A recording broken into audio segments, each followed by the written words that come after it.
Welcome to 6 Degrees of Wiki, a podcast where two sisters find the 6 degrees of separation between Wikipedia articles that don't seem to have anything in common. I'm Rosanna. And I'm Nikki. Today we'll fall into a Wikipedia spiral where we have just 6 rounds to figure out how the first degree could possibly be connected to the last, while learning all sorts of peculiar facts along the way. Let's get started. Today we are spiraling from Eliza Battle to Totem. Now, Nikki, I'm not going to tell you yet why I chose this degree to start, but I would like to know what you think about it. I'm assuming Eliza Battle is a person and not like the name of some battle from a war that I've never heard of. Okay. I'm going to go with that. Eliza Battle was a steamboat that ran a route between Mississippi and Alabama during the 1850s. Totem is a sacred object or symbol that serves as an emblem for a group of people. Do you see anything that these two degrees have in common? This may be a stretch. Okay. But totem makes me think of the little silver top that the guy used in the movie Inception. Okay. And it makes me think of Monopoly pieces, and I'm pretty sure there's a ship in Monopoly pieces. I could be making this up. Could be. But my connection is Monopoly. Okay. So I'm sure it's in there somewhere. Totally a realistic connection. It's really imaginative of you, though. I'm digging it. Thank you. Yeah. Round 1. Let's learn a little more about the Eliza Battle. Okay. The Eliza Battle was a Tombigbee River steamboat that had a route between Columbus, Mississippi and Mobile, Alabama. She was a wooden-hulled ship, weighed about 316 tons, and was owned by the firm Cox, Brainerd and Company. Household name. Brainerd? I'm sure you've heard of it. At the end of February 1858, the ship left Columbus and made its regular stops at Pickensville, Gainesville, and several other little places. The ship was fully loaded with 60 passengers, 45 crewmen, and 1,200 bales of cotton. And since it was the end of February, it was extremely cold. Around 2 a.m. on March 1st, 1858, somebody discovered that the cotton bales on the main deck were on fire. And the strong winds spread the fire until it was completely out of control all over the ship. The passengers were in their night clothes because it was the middle of the night, and they jumped off the ship to get away from the flames. Oh my gosh. Even though it was February and it was freezing, the ship was completely destroyed. At the time, it was the worst maritime disaster on the Tombigbee River. It killed 33 of the 105 people on board. Wow. Some of the passengers survived by climbing on cotton bales that were floating in the water.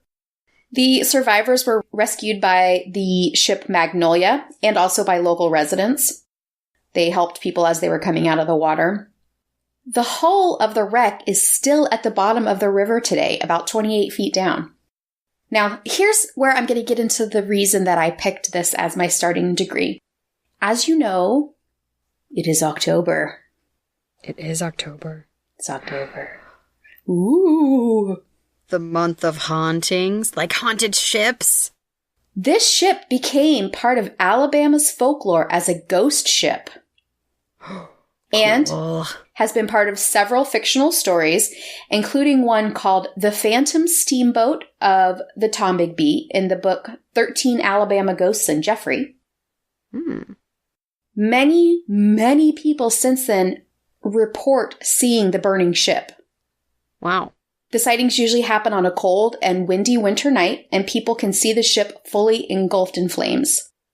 The sightings are also taken by people to be a warning of impending disaster or an ill omen to the ships that are on the river. Creepy. I love it. Yeah. An interesting fact about the Eliza Battle. In April of 1854, which was about 4 years before she burned and sank, The 13th President of the United States, President Millard Fillmore. Also a hilarious name, like a duck.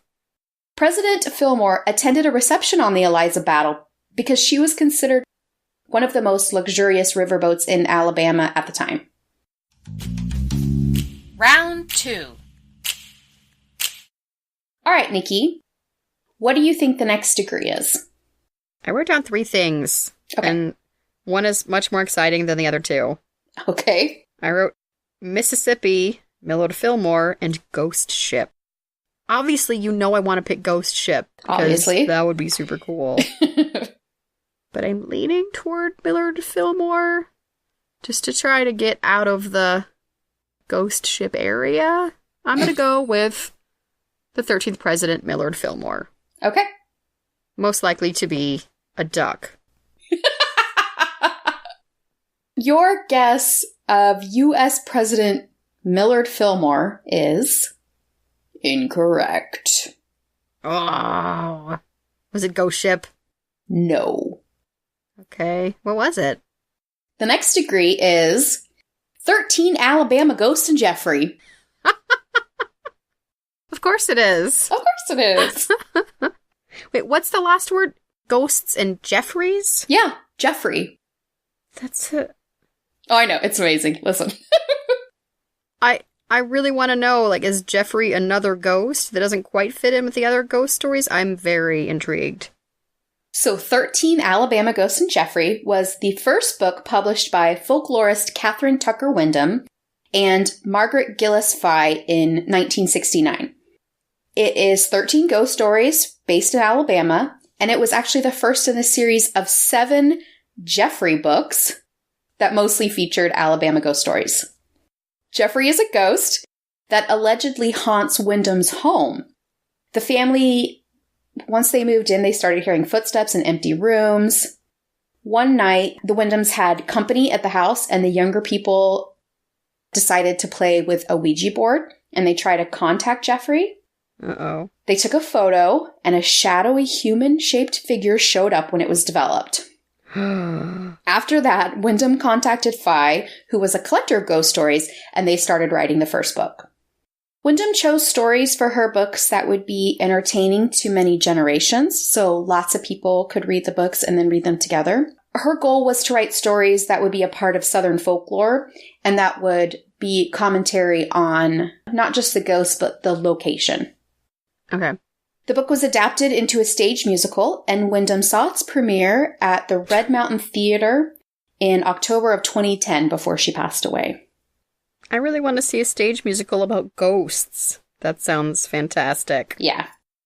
Here's an interesting fact. The book was very popular, but also a little controversial because the Alabama-Malonian Christians said that the book promoted beliefs incompatible with Christianity. Some people wrote to Wyndham telling her that she was going to go to hell for writing the Jeffrey books, but she responded that if she did go to hell, it would be for much greater shortcomings she had than just telling ghost stories. I like her. Round 3. All right, Nikki, moving right along. What do you think the next degree is?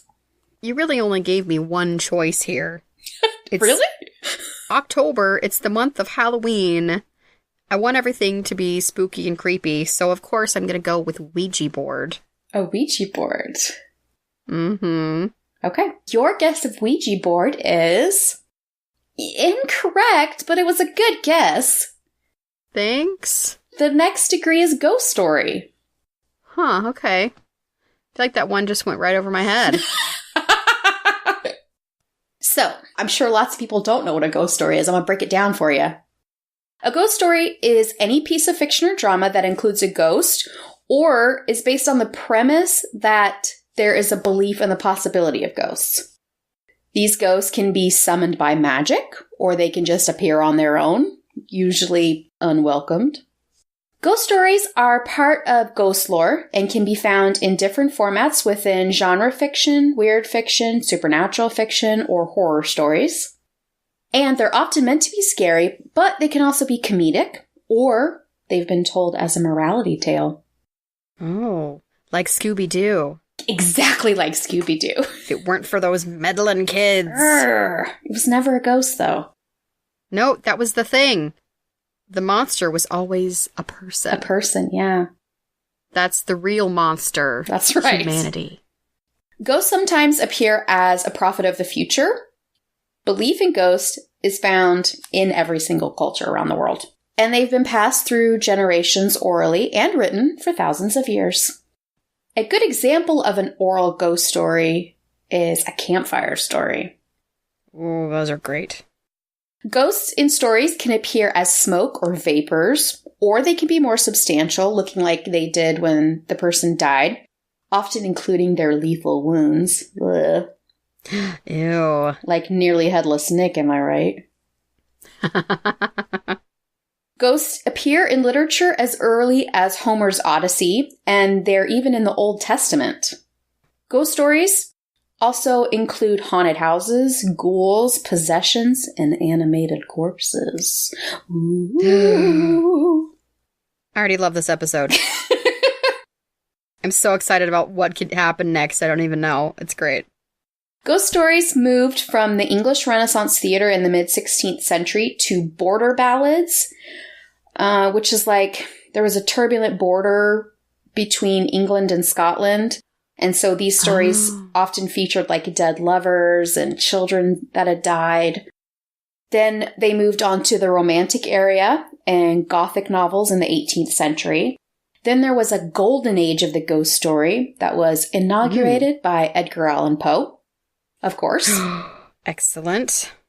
Then in the 19th century, American writers like Washington Irving, who wrote The Legend of Sleepy Hollow that we talked about before, they started coming out. Then they started having like ghost story comedies and operas in the late 19th century, like The Canterville Ghost by Oscar Wilde. In the early 1900s, ghost stories started appearing in pulp magazines, and then also like Good Housekeeping started running ghost stories, and The New Yorker started running them. Weird. So the modern era of ghost stories started about 1920. There was a magazine called Ghost Stories Magazine that was published from 1926 to 1932. And some other ghost stories that came about in this sort of modern era are, you might remember we talked about Shirley Jackson's The Haunting of Hill House. That's right. That was 1959. And then Susan Hill's The Woman in Black in 1983 were both important contributions to ghost fiction. Then, in the 70s, when everything got weird, ghost stories on screen started to split into romantic ghost stories and horror movies and horror stories. There are lots of TV shows that include or are centered around ghosts, including The Ghost Whisperer, Medium, and Supernatural. Love the show Medium. Oh, that show was so good. Such a good show. And I know you've seen all 87 seasons of Supernatural, so I'm sure you can recommend it. I've seen all 87 seasons of Supernatural. It's another show that's like, I know it's ridiculous, but I'm in for it anyway. Since the 1984 movie Ghostbusters, ghost hunting has become a thing and is now very popular for paranormal reality TV shows. Round 4. We have a couple more to go, so what do you think the next degree is? I'm trying to decide between 3 equally awesome possibilities. Wonderful. Magic, and that sounds super rad. Haunted houses, yes please. And Edgar Allan Poe, like emo before there was emo. He was the original emo. He was. It's hard. So Totem is kind of magical-ish, but maybe you need a totem to get out of the worst haunted house. I don't know. I'm really stuck on the Inception version of Totem. I've noticed that. I'm having a hard time seeing another explanation of it. I'm gonna go with haunted house. Okay. Your guess of haunted house is incorrect. Oh, okay. Before you tell me what the next degree is, listeners, I want to tell you a little story about Rosanna and a haunted house. Uh-oh. There's a place called Six Flags Magic Mountain in California, and we used to go there occasionally. They had huge Halloween events. They would turn the cars on the roller coasters around backwards, and they had lots of people in costume that would walk around and scare you, and they had haunted houses. We were walking there one day during this event, and one of the people in costume started following Rosanna, and she didn't notice for a minute. And when she did, she turned around and screamed. I did. This, of course, got the attention of everybody in costume. It did. Because they had just found the perfect subject. They did. They started following her through the whole park and surprising her all over the place, and she was just screaming constantly. And it was maybe one of the best moments of my entire life. It was a full day of terror. It was so funny. Oh my gosh. They would not leave me alone. It was amazing. I guess I just startle easily. You really do. You provided a lot of entertainment for a lot of people that day. Please continue. Okay. The next degree is weird fiction. What? Weird fiction. Weird fiction? Weird fiction. You're weird fiction. There's an article called Weird Fiction? Yes. Okay, tell me about this weird fiction. Weird fiction is a subgenre of speculative fiction from the late 19th and early 20th centuries. It's distinguished from horror or fantasy because it blends supernatural, mythical, and scientific tropes. Oh. It redefines or radically interprets stories about ghosts, vampires, werewolves, aliens, and other characters that are considered traditional antagonists in supernatural fiction. Famous weird fiction authors include OG emo man Edgar Allan Poe, M.R. James, who I mentioned earlier, Sheridan Le Fanu, and H.P. Lovecraft. Oh, okay. Lovecraft actually popularized the term weird fiction in his essay called Supernatural Horror in Literature in the mid-1920s. Interesting fact about weird fiction. The term usually describes work from the 1930s, but it's actually been used more often since the 1980s when it's describing the crossover of horror, fantasy, and science fiction all mixed up together. In the 1990s, there was a resurgence of weird fiction, and stories published after 2001 are part of a literary genre that some call the new weird. I mean, that's what I call you behind your back. The new weird. The new weird. Shut up. Round 5. I'm not ready. You must be ready. It is time to guess. I, again, wrote down Edgar Allan Poe. Okay. But I'm not going to go with him. I also wrote down Lovecraft. Okay. But what I'm going to choose, you said a few different kinds, but I'm just going to go with the general idea of tropes. I feel like we could get to Totem from tropes. Also, it's kind of a fascinating concept. Your guess of tropes is incorrect. Oh. Also, not even close. I mean, it's October, Nikki. The next degree is werewolf. I started to write down vampire, and then I thought, oh, no, we already did vampire once, forgetting we did. Aliens, werewolves, and all the other things that you said. Okay. But hey, I'm in for some werewolf information. Excellent. I'm glad to hear you say that, because I actually wrote a lot down about werewolves. So, lay it on me. A werewolf, or lycanthrope, is a human with the ability to shapeshift into a wolf or a wolf-like creature, either on purpose or after being cursed or infected by a bite or a scratch. Werewolves are part of the gothic horror genre, and it even has its own category called werewolf fiction. I'm just going to tell you right now, the next degree is not werewolf fiction. So historically, there are a few references to men changing into wolves in ancient Greek literature and mythology. The Germanic pagan traditions associated with wolfmen lasted the longest in Scandinavia and were very popular around and during the Viking Age. The Ulfhednar were fighters similar to berserkers, but they dressed in wolf hide and channeled the spirit of the wolf and were resistant to pain and went into battle like wild animals. They just, murdered like crazy. There were at least 9 works on lycanthropy printed in Germany between 1649 and 1679. What do you... Sorry, I just came up with this. Oh, God. What? What do you call the disease someone has when they stop turning into a werewolf? What? Lycanthropy. Oh, my God. No. Oh, that's my best new joke. That was good, though, right? That was super good. That was a good one. All right. Back to business. So, there were cases taken up against werewolves, wolf riders, and wolf charmers in Bavaria and Austria until well after 1650. And... I have to stop you there. Okay. What is a wolf charmer? It's a person that charms wolves, gets them to do their bidding, I guess. Oh, okay, now I want to be a wolf charmer.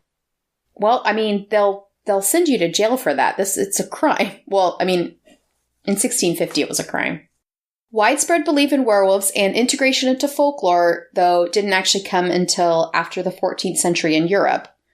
In 16th century France, there were a bunch of reports of werewolf attacks, with some of the cases having evidence of cannibalism and murder. Yeah, but they're only cannibalism if it's a werewolf and not just a wolf. I think it was people that were werewolves eating people. So they were just people eating people. Unless you actually believe in werewolves, Rosanna? Well, I'm just going to continue without committing. Essays about werewolves were written, and people were convicted of being werewolves, including a teenager who was sentenced to prison for life for being a werewolf. Oh. The only part of Europe that showed a vigorous interest in werewolves after 1650 was the Holy Roman Empire. Of course. The belief spread to the Americas during colonialism, and it went alongside the belief and fear of witches. The persecution of werewolves and its folklore was a small part of the witch hunt phenomenon, and accusations of lycanthropy popped up actually during witchcraft trials in Europe and America. The method for turning into a werewolf varies depending on the story. In some stories, you just took off all of your clothes and then put on an animal skin belt, and you became the animal. Some stories, you used a magic potion. Other stories, you drink the rainwater from the footprint of the animal. That seems desperate. Yeah. Also incantations, sleeping outside under a full moon, and of course, scratches or bites, which is most common stories, I believe. Yeah. In the medieval European stories, the werewolves often dug up and ate recently buried corpses and had a craving for human flesh. Blech. Here are a couple of interesting ideas for remedies. Oh. The ancient Greeks and Romans thought that you could be cured by the power of exhaustion.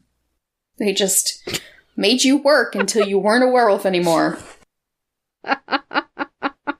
There are also potions like wolfsbane, surgeries, exorcism. Wait, surgery. What kind of surgery did they do? Pulling out your someone claws. I don't know. Striking them in the head with a knife. Which will kill someone, well, and thus... not a werewolf. Another way is to address them 3 times by their Christian name. Oh. Or, according to Danish belief, just scold them. Just say, you stop it. You stop that right now. Also, they don't like sulfur. Yes. Some examples of werewolf in fiction. Werewolf in London.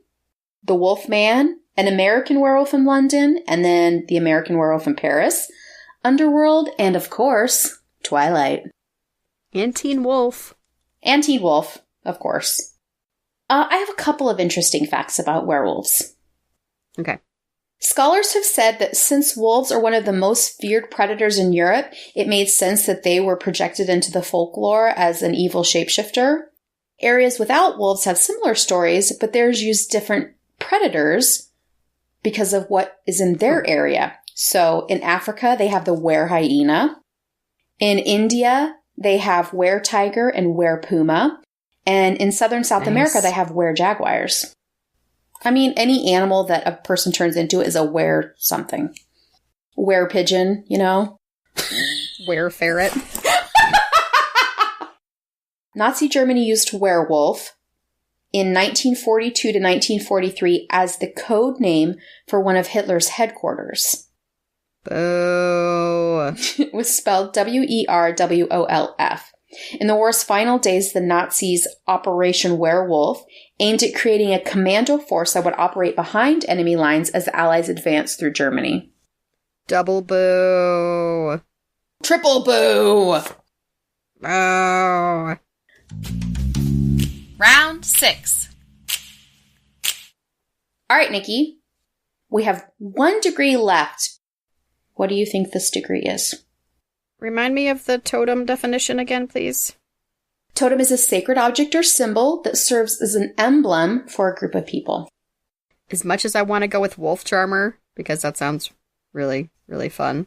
Totally. I'm going to go with witch hunt. Here's why. Okay. A lot of the witch trials, I think, they tried to find evidence that someone was a witch, like a mark on their body, or something that they had in their house that only witches supposedly would have, even though it was usually normal stuff. Like a broom? Exactly. So it could be a totem. So that's how I'm connecting them with witch hunt. Okay. Your guess of witch hunt is incorrect. I haven't gotten any right. I'm sorry. Triple boo. The next degree is shapeshifter. Oh, I don't know how that could be like totem. Oh, maybe you have to have a totem to turn back from your shape-shifting. Okay, that makes sense. Okay, I'm going to go ahead and move on. Okay. Shapeshifting is the ability to completely transform a physical shape through inherent ability, divine intervention, or magic. The idea is present in the oldest forms of totemism, shamanism, and epic poems like the Iliad. The theme continued through the Middle Ages and into present-day fiction and pop culture. Nice. Therianthropy is the most common form of shapeshifting. Might say that again? Therianthropy is the most common form of shapeshifting. It's a human transforming into an animal or vice versa. But a human could also transform into an object, a plant, or another human. Tricky, tricky. Creepy. The most popular creatures are werewolves, vampires, gods, goddesses, and demons. Other terms used for shapeshifter are metamorph, skinwalker, and mimic. Oh, those stories about skinwalkers are so scary. Yeah. Classic literature like Metamorphosis and the Odyssey both had this sort of theme. In Greek mythology, gods often punished humans by transforming them into something else. Zeus turned Lycan and his children into wolves. The story says for killing his children, but some stories say for different reasons. Yeah, Zeus was not the nicest guy. He was the worst. Demeter turned Aesculapius into a lizard for mocking her sorrow. Athena turned Arachne into a spider for challenging her weaving skills. In British and Irish folklore, fairies, witches, and wizards have shapeshifting abilities. In Norse mythology, Loki and Odin transform into several different things, including women, horses, wolves, falcons. Other characters in Norse mythology have also turned into serpents, toads, dragons, and in one story, an otter. One of these things is not like the otter. The Nahang is a serpent-like river monster from Armenian mythology. It transforms into a woman or a seal to drown humans and then drink their blood. Yay! What? Another snake that takes human form is Naga of ancient Indian mythology. In Philippine mythology, the Aswag is a vampire-type monster that transforms into a black dog or a black boar so it can stalk humans at night. Sometimes the characters have talismans that will give them the ability to shapeshift. Some well-known stories with shapeshifters are The Frog Prince, Beauty and the Beast, Dr. Jekyll and Mr. Hyde. Here's an interesting fact about shapeshifters. There are tons of examples of shapeshifting in my favorite fictional universe, the Wizarding Worlds. Animagi, Transfiguration, Polyjuice Potion, Werewolves, Vila, and Boggarts are all shapeshifters. And that leads us to our last degree, Totem. A totem is a spirit being, a sacred object, or a symbol that represents a group of people like a family, a clan, or a tribe. The term totem is derived from the North American Ojibwe language, but the belief in tutelar spirits and deities, or guardians, reaches farther than the indigenous people of the Americas. It's common to many cultures around the world. It's just known by different names. Okay. Totem poles are found in the Pacific Northwest of North America, and they're monumental poles. Not like that they're huge, they are huge, but like they're monuments. They're monumental poles that are carved and designed with creatures like birds, bears, frogs, supernatural beings, people, and ocean animals. We saw some in Alaska. They're really cool. The designs function as a crest for a family or a chief, and the pole tells the story of the family or it commemorates one special occasion. Remember the coolest thing I learned about totem poles when we were in Alaska was that the order of the animals isn't just random. It's very important. Yes. Interesting fact about totem poles. You read the story from the bottom of the pole to the top. And we have made it through all 6 degrees. We went from Eliza Battle to 13 Alabama Ghosts and Jeffrey to ghost story to weird fiction to werewolf to shapeshifter to totem. What'd you think about this spiral, Nikki? Oh, I loved it. It was chock full of supernatural stuff. Yay, October! I love that so much. I love October. I love Halloween. It was really fun.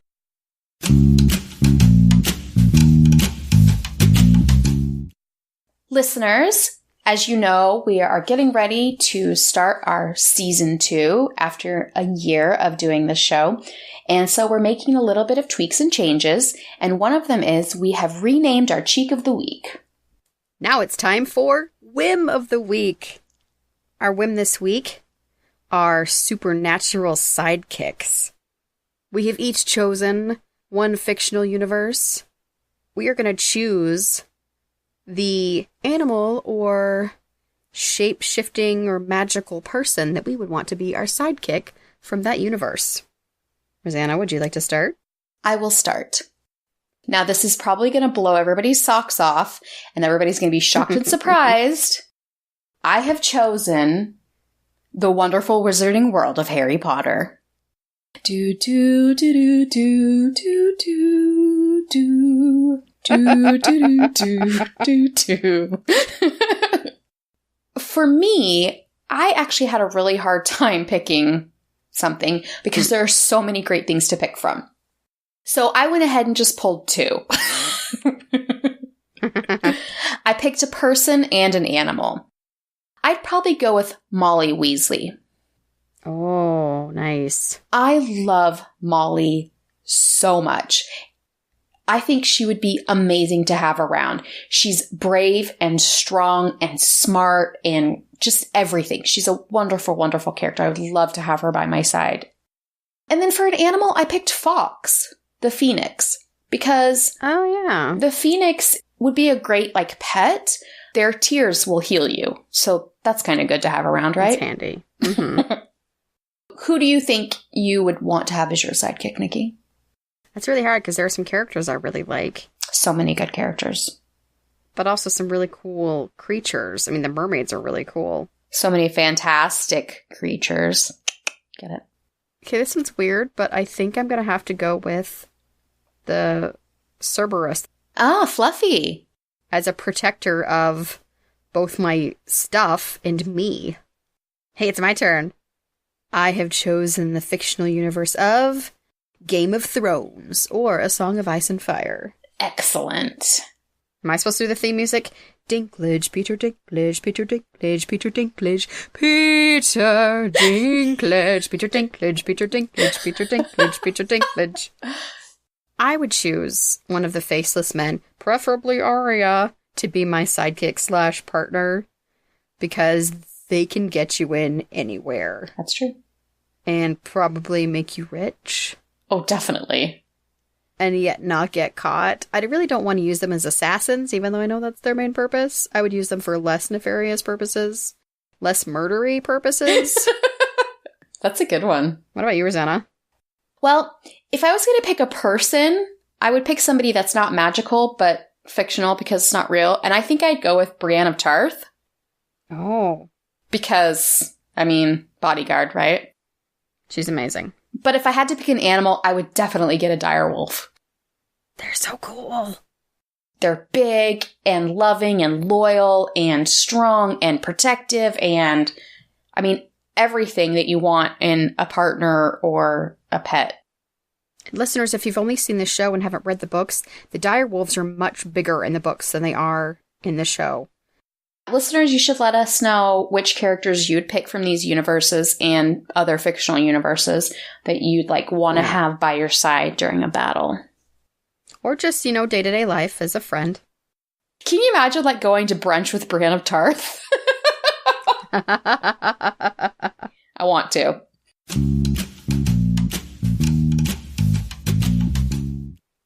We have a new review to read, and very appropriately for October, this one comes from the Ghouls Gone Wild podcast. 5 stars, unique and fun.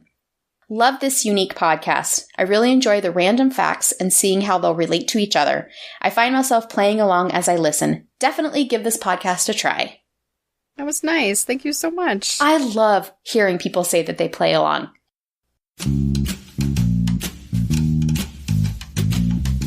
That's our episode.